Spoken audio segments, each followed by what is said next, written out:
J'ai ainsi vécu seul, sans personne avec qui parler, véritablement, jusqu'à une panne dans le désert du Sahara, il y a 6 ans.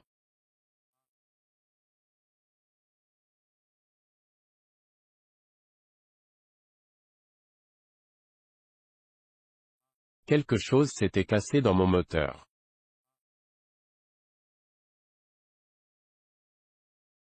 Et comme je n'avais avec moi ni mécanicien, ni passager, je me préparais à essayer de réussir, tout seul, une réparation difficile.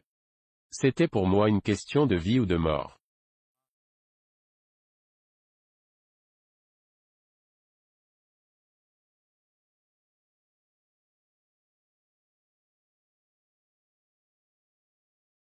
J'avais à peine de l'eau à boire pour 8 jours.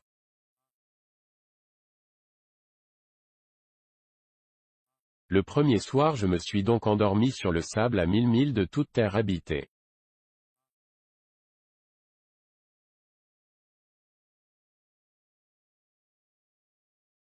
J'étais bien plus isolé qu'un naufragé sur un radeau au milieu de l'océan.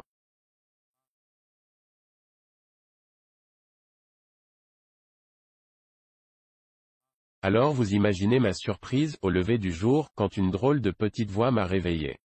Elle disait: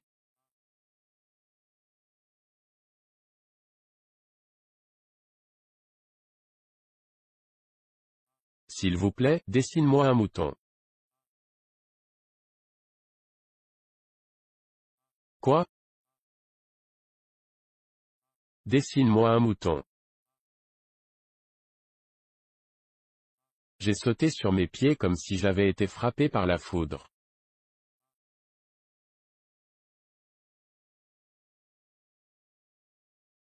J'ai bien frotté mes yeux. J'ai bien regardé. Et j'ai vu un petit bonhomme tout à fait extraordinaire qui me considérait gravement.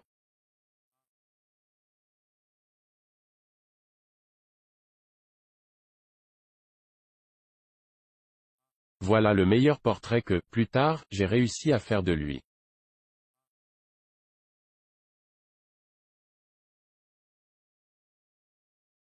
Mais mon dessin, bien sûr, est beaucoup moins ravissant que le modèle.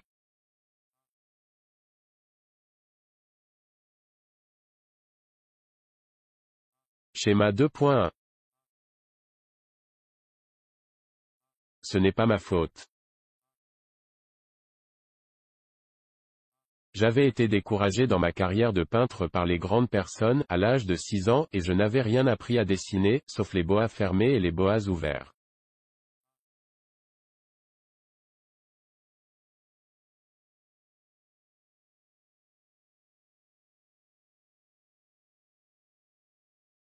Je regardais donc cette apparition avec des yeux tout ronds d'étonnement.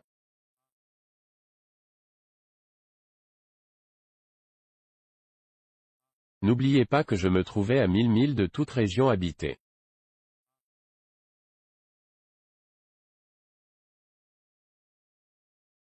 Or mon petit bonhomme ne me semblait ni égaré, ni mort de fatigue, ni mort de faim, ni mort de soif, ni mort de peur.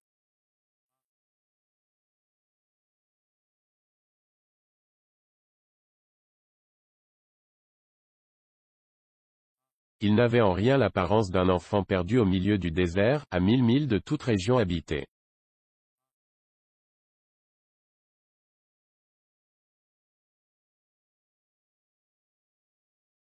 Quand je réussis enfin à parler, je lui dis: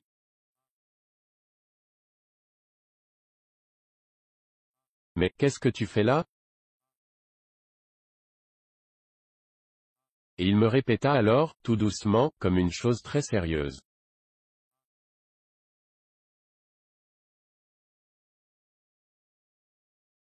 S'il vous plaît, dessine-moi un mouton.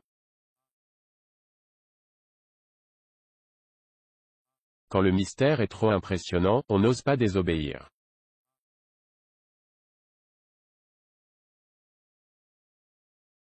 Aussi absurde que cela me sembla à 1000 milles de tous les endroits habités et en danger de mort.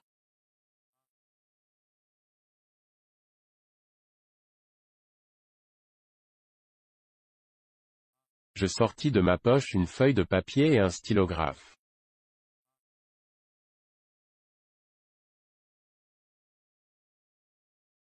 Mais je me rappelais alors que j'avais surtout étudié la géographie, l'histoire, le calcul et la grammaire et je dis au petit bonhomme avec un peu de mauvaise humeur que je ne savais pas dessiner.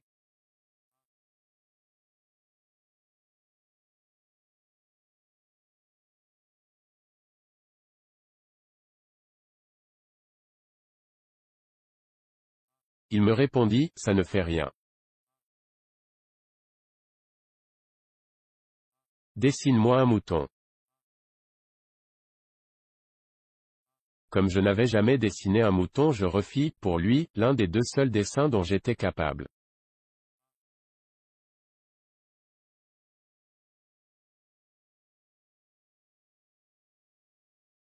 Celui du boa fermé.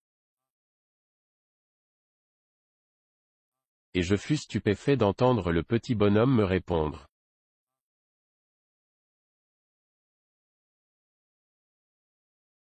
Non, non. Je ne veux pas d'un éléphant dans un boa.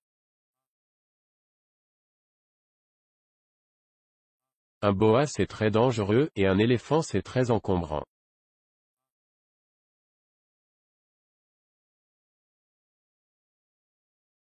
Chez moi c'est tout petit.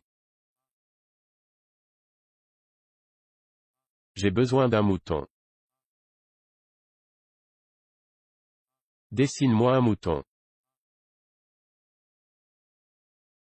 Alors j'ai dessiné. Schéma 2.2. Il regarda attentivement, puis, non, celui-là est déjà très malade. Fais-en un autre.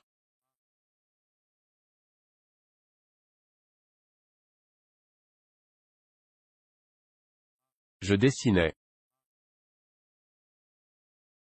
Schéma 2.3. Mon ami sourit gentiment, avec indulgence, tu vois bien, ce n'est pas un mouton, c'est un bélier.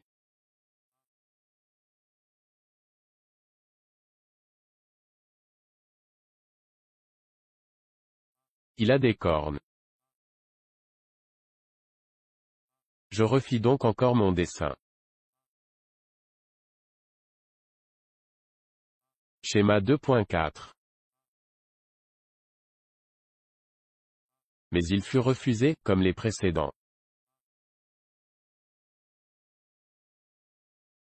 Celui-là est trop vieux. Je veux un mouton qui vive longtemps.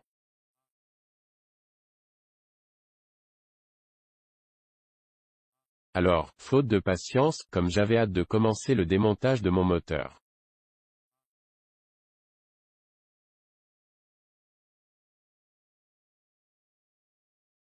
Je griffonnais ce dessin-ci. Schéma 2.5. Et je lançais. Ça c'est la caisse. Le mouton que tu veux est dedans. Mais je fus bien surpris de voir s'illuminer le visage de mon jeune juge.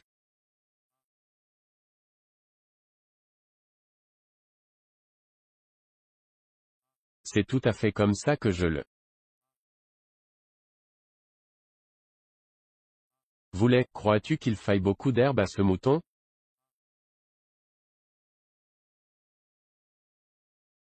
Pourquoi? Parce que chez moi c'est tout petit. Il pencha la tête vers le dessin, pas si petit que ça. Tiens, il s'est endormi.